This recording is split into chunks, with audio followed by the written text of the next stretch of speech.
ডালের সাইজ যাই হোক না কেন, সাপোর্ট হতে হবে মজবুত। অনেকের বিজনেসের অবস্থা এখন এমন, প্রোডাক্ট আছে, পটেনশিয়ালও আছে, আবার কন্টেন্টও আছে, মার্কেটিং সাপোর্টটাই দুর্বল খুঁটি দিয়ে যেমন ভারসাম্য রক্ষা করা যায় না, ঠিক তেমনি দুর্বল মার্কেটার ও স্ট্র্যাটেজি দিয়ে বিজনেস গ্রো করা যায় না। তাহলে উপায়?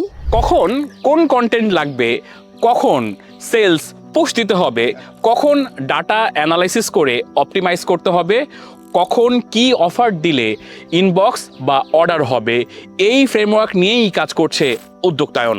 এই আম গাছের ডালের মতো আপনার বিজনেসও যেন হঠাৎ করে ডাউন না হয়ে যায়। তাই সময় থাকতে সমস্যা অনুযায়ী সমাধান পেতে আজই যোগাযোগ করুন।